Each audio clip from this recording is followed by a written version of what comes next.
Well, we're back here on College Football Pregame, presented by Hellman's. Couldn't be more fired up for the late slate of games we're in store for in this Week 7 of the college football season. We've got a big one in Death Valley, a top 15 matchup between Ole Miss and LSU. Now, ahead of this game, the Ole Miss football program is aware that the Rebels are a topic of discussion about faking injuries.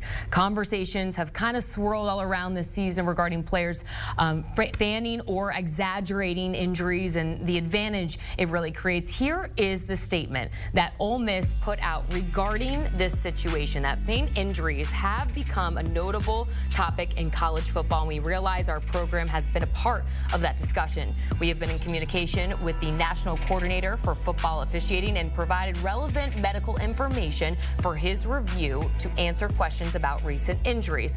We have also updated the SEC office, and our head coach will communicate with our coaches and players to ensure we conduct ourselves properly and our complaint in this matter. Danny, what's just your initial thoughts on this? This statement says they're busted is what's happening. You can watch. So we all have the advantage now with technology of seeing all 22 tape. And basically that's what's seeing is the whole entire field every single minute from, start to the end of the play. And there are multiple times when you can see a player look over to the sideline and he gets some sort of signal, probably from the defensive coordinator or some assistant on the staff, who gives him a signal, and then all of a sudden they just drop like a rock to the ground. It is so obvious that they are using this to gain free timeouts. They do it oftentimes after a big play from the offense. It is a very serious issue because ultimately what it boils down to, this is an entertainment product.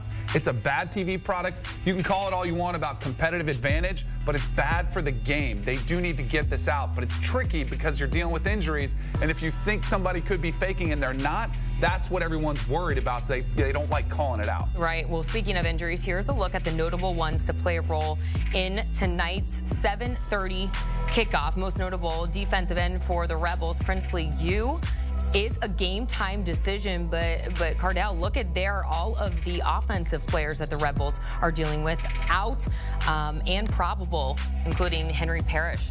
It's going to be tough going into Death Valley shorthanded. You're going to need everybody. And this is so funny seeing these statuses likely to play game down decision and things like that. I wish they go back, they take it to the NFL model where it's Thursday, you got to label your guys either questionable, out, or whatever the third option may be, instead of waiting literally until you see a guy warming up on the field and it's a quote-unquote game time decision. Because at the end of the day, these players know, these universities know who's going to play.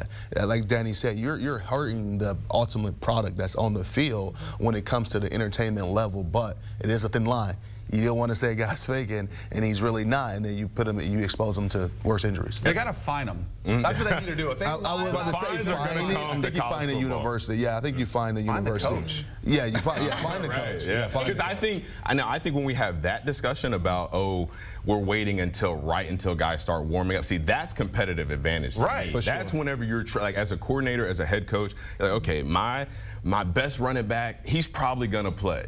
He's probably going to play today, but I don't want them to know that. I don't want them to. I want them to go into this game thinking it's going to be one-dimensional. So from that part of it, I can definitely see guys trying to create a competitive advantage. Well, it'll be interesting if that changes throughout the years. We'll see. Time to get some game picks, and to do that, we welcome for the first time to the show our own Sportsline analyst, Mackenzie Brooks. Mackenzie, kick things off for us in a huge top 15 matchup between Ole Miss and LSU. And I do want to ask you, are you kind of surprised with this line here in favor of the Rebels in Death Valley? Can I just point out, though, speaking of feigning injuries, I mean, how long are we milking this? How long are we milking this boot, Kens? I mean, come on. I know you got beat last week by me, but my goodness, this thing's got to go. You know what? On the other topic of conversation, you guys are talking about these injuries coming out by game time. As somebody betting on these games, yeah, I'd also really like to know who's going to be on the field. I would really enjoy the pressure of the fine, so I'm all for that, especially from a bettor's perspective here. But when we look at this game specifically, I think this is way too many points, and people are buying into the points and the over here. But this is an Ole Miss team. God bless Jackson Dart and the Frosted Tips, but he's had like one touchdown touchdown the past 2 weeks, and Trey Harris, who probably will play, still not 100% healthy, and that's a really, really big loss for them and the point production on their side. This Ole Miss defense on the road has been phenomenal. 9 points per game. They allowed 2 less touchdowns than they did last season on the road. So going into Death Valley, I think they can keep the LSU Tigers under their team total, keep them to around 25, and we have some massive value on the under here. Yeah, I'm going with the model today. I like Ole Miss. I think it could be close. I think Ole Miss does play good defense on the road. I think Jackson Dart has heard us talk about his frosted tips too much. Lane Kiffin understands that we're scrutinizing them about, you know, are your guys healthy? Are they not? Are you sending them a signal? Well, I think that Ole Miss sends us a signal tonight in Death Valley that they are still a team that needs to be talked about and a team that's going to make a push for this 12-team playoff. This is a playoff elimination game. Like the loser of this game, probably the chances are going to drop down. When Ken shows her analytics model, like it'll go down to single digits, maybe, you know, really extremely low on this one. The way that everyone talks about Death Valley at night at LSU in Baton Rouge it's electric, it's and crazy atmosphere, and Damien knows it better than anybody.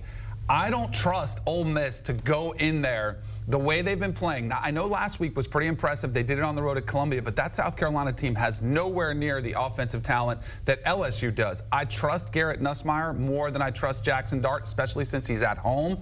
I think LSU covers and wins the game outright. But I also agree with Ken. I think there is value on the under because everyone's looking at last year's game. It was 55-49. Oh, it's going to be another shootout. These defenses are a little bit better this year, so I think it will be lower scoring, but I like LSU.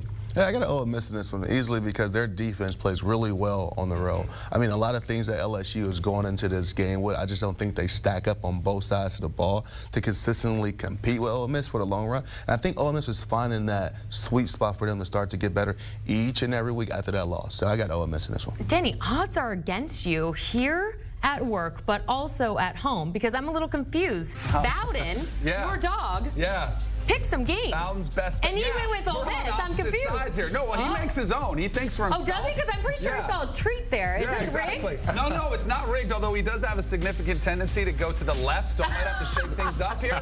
Last week he was 2-0. This week he did pick Ole Miss, as you mentioned, so he's not getting any treats this week. So we'll see how he does. All right, we'll see. We'll see how it plays out, putting you two head-to-head.